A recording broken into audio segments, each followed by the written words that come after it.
നമസ്കാരം. പ്രവാസി ഓൺലൈൻ ന്യൂസിന്റെ ന്യൂസ് എക്സ്ക്ലൂസീവിലേക്ക് ഏവർക്കും സ്വാഗതം. ജർമ്മനിയിൽ ജോലി ചെയ്യുന്ന ഓരോ വ്യക്തിയെയും, പ്രത്യേകിച്ച് പ്രവാസി മലയാളികളെ നേരിട്ട് ബാധിക്കുന്ന ഏറ്റവും പുതിയ സാമ്പത്തിക വിഷയമാണ് ഇന്നത്തെ എക്സ്ക്ലൂസീവിൽ പറയുന്നത്. കഴിഞ്ഞ 5 വർഷത്തിനിടയിൽ നിങ്ങളുടെ ശമ്പളത്തിൽ ഉണ്ടാകേണ്ടിയിരുന്ന യഥാർത്ഥ വർധനവ് നിങ്ങൾക്ക് ലഭിച്ചിട്ടുണ്ടോ? ഏതെല്ലാം മേഖലകളിലാണ് ശമ്പളം കുതിച്ചുയരുന്നത് അല്ലെങ്കിൽ ഉയർന്നത്? ഏതൊക്കെ മേഖലകളിലാണ് ജീവനക്കാർ വൻ തിരിച്ചടി നേരിട്ടത്? കഴിഞ്ഞ ദിവസം പുറത്തുവന്ന ഏറ്റവും പുതിയ ഗഹാൽറ്റി ചെക്ക് അല്ലെങ്കിൽ സാലറി ചെക്ക് ശമ്പള മാറ്റത്തിന്റെ വിശദാംശങ്ങൾ പരിശോധിക്കുകയാണ് ഇവിടെ. കഴിഞ്ഞ 5 വർഷത്തെ ശമ്പള വളർച്ചയും യാഥാർത്ഥ്യവും എങ്ങനെയായിരുന്നു? ജർമ്മനിയിലെ കേന്ദ്ര തൊഴിൽ ഏജൻസിയുടെയും, അതായത് ബുണ്ടസ് അഗന്റൂർ ഫിർ ആർബൈറ്റ്, വിവിധ സാമ്പത്തിക ഏജൻസികളുടെയും കണക്കുകൾ ആധാരമാക്കിയാണ് കഴിഞ്ഞ 5 വർഷത്തെ ശമ്പള വികസനം അപഗ്രഥിച്ചിരിക്കുന്നത്. മീഡിയൻ ശമ്പളത്തിൽ വൻ വ്യത്യാസങ്ങളാണ് വിവിധ തൊഴിൽ മേഖലകൾക്കിടയിൽ രേഖപ്പെടുത്തിയിരിക്കുന്നത്. കഴിഞ്ഞ ചില വർഷങ്ങളായി രാജ്യം നേരിട്ട സാമ്പത്തിക പ്രതിസന്ധികളും കോവിഡ് കാലഘട്ടവും ഉക്രൈൻ യുദ്ധത്തെ തുടർന്നുണ്ടായ വിലക്കയറ്റവും എല്ലാം ജർമ്മനിയിലെ ജീവനക്കാരുടെ വരുമാനത്തെ വൻതോതിൽ സ്വാധീനിച്ചിട്ടുണ്ട്. ഇതിൽ ജയം ആർക്ക്, തിരിച്ചടി ആർക്ക്, അതായത് വിന്നേഴ്സ് ആൻഡ് ലോസേഴ്സ്. റിപ്പോർട്ട് വ്യക്തമാക്കുന്ന അനുസരിച്ച് എല്ലാ മേഖലകളിലും ഒരുപോലെയല്ല ശമ്പള വളർച്ച ഉണ്ടായിരിക്കുന്നത് എന്നാണ്. ഇതിൽ ഏറ്റവും കൂടുതൽ നേട്ടമുണ്ടാക്കിയ മേഖലകൾ ഏതാണെന്ന് ചോദിച്ചാൽ IT ആൻഡ് ടെക്നോളജി, അതായത് IT ആൻഡ് സോഫ്റ്റ്വെയർ എന്ന് പറയാം. ഡിജിറ്റലൈസേഷനും നിർമ്മിത ബുദ്ധിയുടെ കടന്നുവരവും കാരണം IT മേഖലയിൽ ശമ്പളം മുൻപത്തേക്കാൾ ഉയർന്ന നിരക്കിൽ വർദ്ധിച്ചിട്ടുണ്ട്. അടുത്തത് ആരോഗ്യ മേഖലയാണ്. Health care and nursing. കടുത്ത ജീവനക്കാരുടെ ക്ഷാമം നേരിടുന്ന ജർമ്മനിയിലെ നഴ്സിംഗ് മേഖല, കെയർ ഹോം, മെഡിക്കൽ, സാങ്കേതിക മേഖലകളിൽ വേതനത്തിൽ കാര്യമായ പുരോഗതിയാണ് ഉണ്ടായിട്ടുള്ളത്. അടുത്തത് സ്കിൽഡ് ലേബർ ക്രാഫ്റ്റ്സ്, അതായത് hand work and skilled traders. വിദഗ്ധ തൊഴിലാളികളുടെ ദൗർലഭ്യം കാരണം ഹാൻഡ് വർക്ക് മേഖലയിൽ ശമ്പള നിരക്കുകൾ ഗണ്യമായി ഉയർന്നിട്ടുണ്ട്. ഇനി തിരിച്ചടി നേരിട്ട മേഖലകൾ ഏതാണെന്ന് ചോദിച്ചാൽ നിർമ്മാണ മേഖലയാണ്, അതായത് കൺസ്ട്രക്ഷൻ സെക്ടർ. പലിശ നിരക്കുകൾ കൂടിയതും നിർമ്മാണ സാമഗ്രികളുടെ വിലക്കയറ്റവും കാരണം കൺസ്ട്രക്ഷൻ രംഗത്ത് വലിയ തോതിലുള്ള ശമ്പള വർധനവ്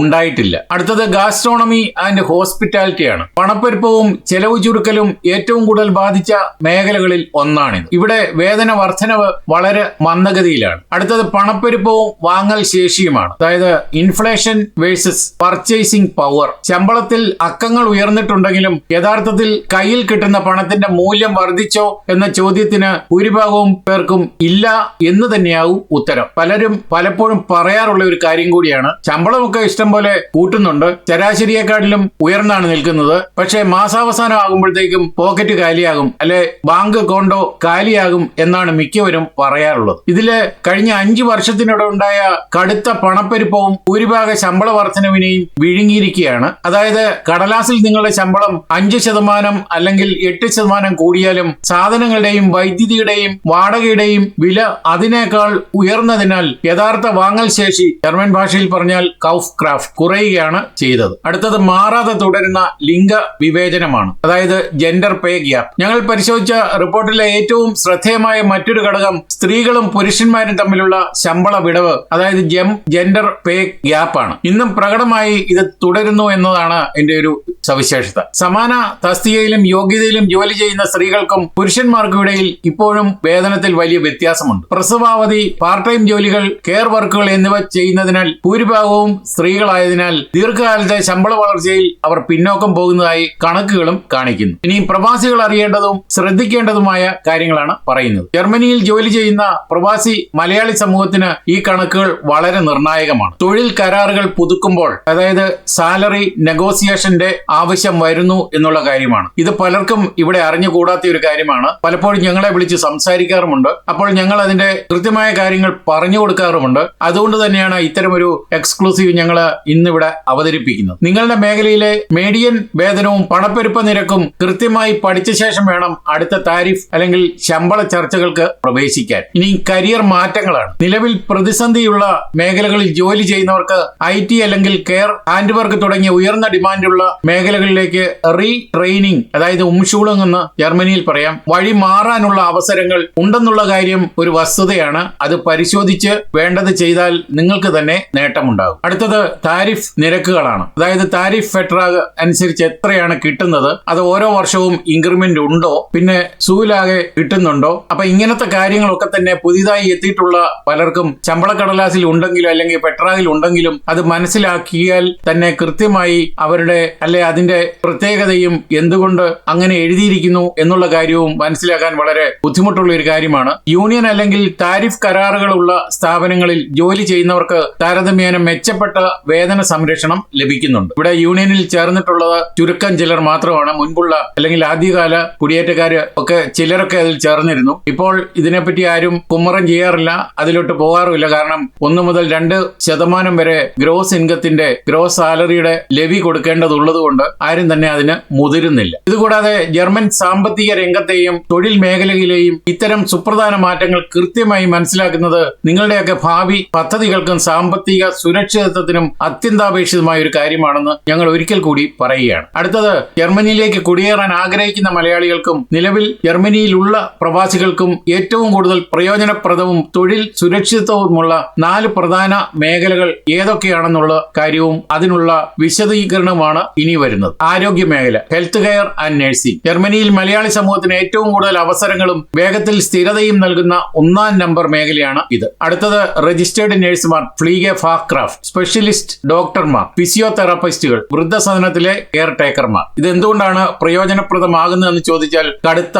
ആൾക്ഷാമമാണ്. ജർമ്മനിയിലെ ജനസംഖ്യയിൽ വയോധികരുടെ എണ്ണം കൂടുന്നതിനാൽ നഴ്സിംഗ് രംഗത്ത് 10,000-കണക്കിന് ഒഴിവുകളാണ് എപ്പോഴും റിപ്പോർട്ട് ചെയ്യുന്നത്. പിന്നെ സ്ഥിരമായ ഒരു ജോലിയാണ്. സാമ്പത്തിക മാന്ദ്യമോ മറ്റ് പ്രതിസന്ധികളോ ഈ മേഖലയെ ബാധിക്കാറില്ല. മികച്ച ശമ്പളവും ആനുകൂല്യങ്ങളും ഇതുകൂടാതെ നൈറ്റ് ഷിഫ്റ്റുകൾക്കും വാരാന്ത്യ ജോലികൾക്കും അധിക അലവൻസുകളും ലഭിക്കും. അത് സിറ്റി ബേസ് ചെയ്താണ് മിക്കപ്പോഴും ഈ അലവൻസുകളുടെ വ്യത്യാസം വരുന്നത്. അതുകൊണ്ട് മെട്രോ സിറ്റിയിൽ താമസിക്കുന്നവർക്കും ചെറിയ സിറ്റിയിൽ താമസിക്കുന്നവർക്കും അല്ലെങ്കിൽ ഉണിക്ലിനിക്കിൽ ജോലി ചെയ്യുന്നവർക്കും ഗവൺമെന്റ് സ്ഥാപനങ്ങളിൽ ജോലി ചെയ്യുന്നവർക്കും ഒക്കെ ഇതിന്റെ വ്യത്യാസങ്ങൾ മനസ്സിലാകും. അത് മാത്രമല്ല, കുടുംബത്തെ കൊണ്ടുവരാനുള്ള ഒരു എളുപ്പം ഇത്തരം മേഖലകളിലാണ്. ഫാമിലി റീയൂണിയൻ വിസ നടപടികൾ ഈ മേഖലയിലുള്ളവർക്ക് താരതമ്യേന വേഗത്തിൽ സാധ്യമാകുന്നുണ്ട്. എന്നാൽ പലപ്പോഴും പറയാറുണ്ട്, ഫാമിലി റീയൂണിയന് കൊടുത്തിട്ട് 4 മാസമായി 6 മാസമായി ഇതുവരെ യാതൊരു മറുപടിയും കിട്ടുന്നില്ല, ട്രാക്ക് ചെയ്യാൻ സാധിക്കുന്നില്ല, എവിടെയാണ് അന്വേഷിക്കേണ്ടത്, കോൺസുലേറ്റിൽ അന്വേഷിച്ചാൽ മതിയോ എന്ന് പലരും ഞങ്ങളോട് ബന്ധപ്പെടാറുണ്ട്. അത്യാവശ്യം എന്ന് കണ്ടാൽ ഞങ്ങൾ ഇതിൽ ഇടപെടാറുമുണ്ട്, അതിന് നീക്കുപോക്ക് ഉണ്ടാക്കി കൊടുക്കാറുമുണ്ട്. ഇനി അടുത്തത്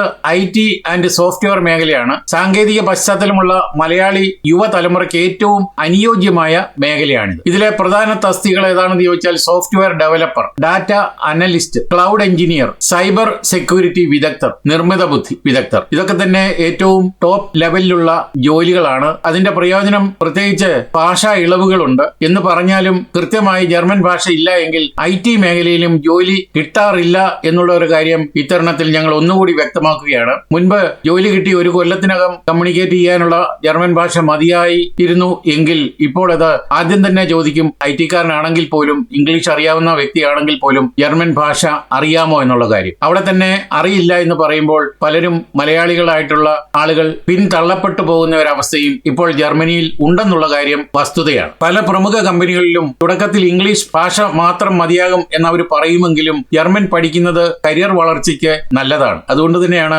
ജർമ്മൻ ഭാഷ നിർബന്ധമായും പഠിച്ചിരിക്കണം എന്ന് ഞങ്ങൾ എപ്പോഴും പറയാറുള്ളത്. ഇനി ഉയർന്ന ശമ്പളമാണ്. ജർമ്മനിയിലെ ഏറ്റവും ഉയർന്ന തുടക്ക ശമ്പളം ലഭിക്കുന്ന മേഖലകളിൽ ഒന്നാണ് IT മേഖല. പിന്നെ EU ബ്ലൂ കാർഡ് വേഗത്തിൽ ലഭിക്കും. പെർമനന്റ് റെസിഡൻസി ലഭിക്കാൻ ബ്ലൂ കാർഡ് വഴി സാധിക്കുകയും ചെയ്യും. കൂടാതെ work from home flexibility, hybrid അല്ലെങ്കിൽ റിമോട്ട് ജോലി ചെയ്യാനുള്ള സൗകര്യവും ഉണ്ട്. അടുത്തത് സ്കിൽഡ് ട്രേഡ്സ്, എഞ്ചിനീയറിംഗ് മേഖലയാണ്. ടെക്നിക്കൽ ബിരുദമുള്ളവർക്കും ഡിപ്ലോമക്കാർക്കും ITI പഠിച്ചവർക്കും വലിയ അവസരങ്ങളുള്ള മേഖലയാണ്. ഇതിന്റെ പ്രധാന തസ്തികകൾ ഏതാണെന്ന് ചോദിച്ചാൽ ഇലക്ട്രീഷ്യൻ അല്ലെങ്കിൽ ഇലക്ട്രോണിക്കർ, mechatronics engineer, automobile technician, solar അല്ലെങ്കിൽ renewable energy technician, air conditioning അല്ലെങ്കിൽ ഹീറ്റിംഗ് വിദഗ്ധർ. ഇതൊക്കെ തന്നെ ഇപ്പോൾ ജോലിക്ക് ആളെ കിട്ടാനില്ലാത്ത ഒരു അവസരമായതുകൊണ്ട് ഈ മേഖലയിൽ പഠിച്ചിറങ്ങുന്നവർക്ക് ഭാഷയുണ്ടെങ്കിൽ കൃത്യമായും പെട്ടെന്ന് തന്നെ ജോലി കിട്ടും എന്നുള്ള കാര്യം ഞങ്ങൾക്ക് നല്ലതുപോലെ അറിയാം. അതുകൊണ്ടാണ് ഈ അവസരത്തിൽ ഇത്തരം കാര്യങ്ങൾ ഞങ്ങൾ വെളിപ്പെടുത്തുന്നത്. ഇതിന്റെ പ്രയോജനം ചോദിക്കുമ്പോൾ ഹാൻഡ് വർക്ക് ക്ഷാമമാണ് ജർമ്മനിയിലുള്ളത്. ജർമ്മനിയിൽ വൈദഗ്ധ്യമുള്ള സാങ്കേതിക തൊഴിലാളികൾക്ക് കടുത്ത ക്ഷാമമാണുള്ളത്. അതെല്ലാവർക്കും അറിയാവുന്ന ഒരു കാര്യമാണ്. ലക്ഷങ്ങളാണ്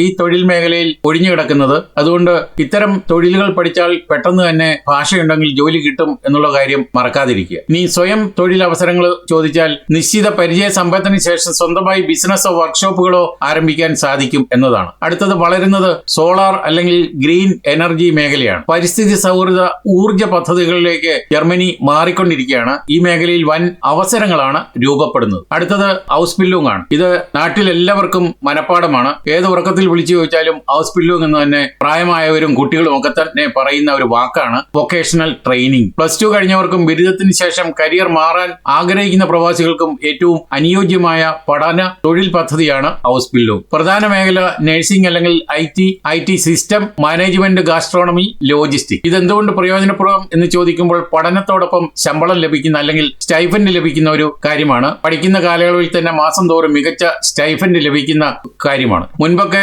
നഴ്സിംഗിൽ മാത്രമായിരുന്നു സ്റ്റൈഫൻഡ് ഉള്ളത്. അത് പിന്നീട് വന്നപ്പോൾ മിക്ക ഹൗസ് ബിൽഡിംഗ് കോഴ്സിനും സ്റ്റൈഫൻഡ് ലഭ്യമാക്കുന്ന, പ്രത്യേകിച്ച് ഹോട്ടൽ മാനേജ്മെന്റിലൊക്കെ അല്ലെങ്കിൽ എക്സ്റേ ടെക്നീഷ്യൻ, ഇതിനൊക്കെ കിട്ടുന്ന സ്റ്റൈഫൻഡ് ലഭിക്കുന്ന ഒരു സാഹചര്യമാണ് ഇപ്പോഴുള്ളത്. പിന്നെ ഇതിനൊന്നും ട്യൂഷൻ ഫീസ് ഇല്ല, സൗജന്യ പരിശീലനമാണ്. 100% ജോലി ഉറപ്പാണ്. കോഴ്സ് വിജയകരമായി പൂർത്തിയാക്കിയാൽ പഠിച്ച സ്ഥാപനത്തിൽ തന്നെ നേരിട്ട് ജോലി ലഭിക്കുമെന്നാണ് എന്നും കൂടി ഓർക്കുക. അടുത്തത് മലയാളികൾ ശ്രദ്ധിക്കേണ്ട പ്രധാന കാര്യങ്ങൾ. ഞങ്ങൾ എപ്പോഴും നിരന്തരം പറഞ്ഞുകൊണ്ടേയിരിക്കുന്ന ഒരു കാര്യമാണ് ജർമ്മൻ ഭാഷാജ്ഞാനം, ജർമ്മൻ ലാംഗ്വേജ്. IT ഒഴികെയുള്ള എല്ലാ മേഖലകളിലും, പ്രത്യേകിച്ച് കെയർ നഴ്സിംഗ്, ഹൗസ് ബിൽഡിംഗ് കുറഞ്ഞത് B1 അല്ലെങ്കിൽ B2 ലെവൽ ജർമ്മൻ ഭാഷ നിർബന്ധമാണ്. തട്ടിക്കൂട്ടി B2 ലെവൽ ഭാഷാ സർട്ടിഫിക്കറ്റ് കൊണ്ടുവന്നാൽ കാര്യമില്ല എന്നുകൂടി ഞങ്ങൾ ഈ അവസരത്തിൽ ഓർമ്മിപ്പിക്കുകയാണ്. പിന്നെ ഉള്ളത് സർട്ടിഫിക്കറ്റിന്റെ അംഗീകാരമാണ്, അനർക്കനവും. നാട്ടിൽ നിന്നുള്ള ബിരുദങ്ങളും ഡിപ്ലോമകളും ജർമ്മൻ നിലവാരത്തിന് തുല്യമായി അംഗീകരിക്കപ്പെടേണ്ടതുണ്ട്. അതുകൊണ്ട് തന്നെയാണ് ക്വാളിഫിക്കേഷൻ റെക്കഗ്നീഷൻ, അതായത് അനർക്കനവും. പ്രവാസി മലയാളികൾക്ക് സ്ഥിരതയും ഉയർന്ന ജീവിത നിലവാരവും ഉറപ്പു നൽകാൻ